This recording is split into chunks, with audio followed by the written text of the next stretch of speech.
Ума журналы тарабынан уюштурулган Рамазан чатыры долбоорунун 17-күнү ДЦП диагнозу бар балдар, жесир энелер жана пенсионерлер чакырылды.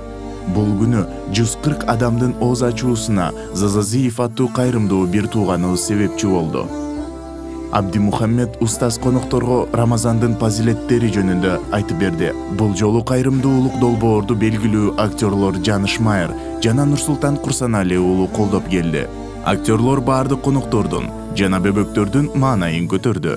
Шаардык кеңештин депутаты Рамина Ыдырова тарабынан даярдалган азык-түлүк баштыктары муктаждарга таратылды.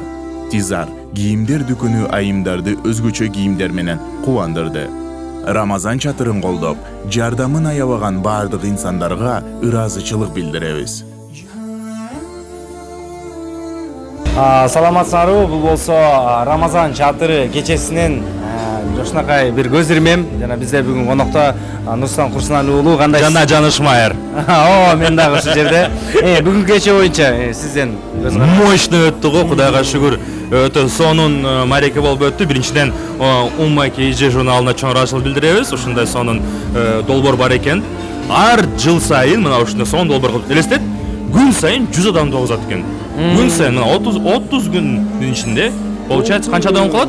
3000. Ошо саналгыс эле болуп жүрсүн. Соңуна саналгыс болсун. Санаганды билебиз ушу. Кечирип койгула. Жакшы, буюрса ушундай жакшылык, ушундай кечелер менен адамдар бири-бирине жакшы гана таасир бере берсин, жана ушундай адамдар да көбөйсүн. Башкаларга дагы ушундай жакшы нерселерди сунуштап, адамдар бири-бирине кайрымдуулук кылып туптура ушул кечеге өз кол салган адамдардан Алла таалам ыраазы болсун. Сиздерге чоң рахмат, сиздерге дем күч берсин.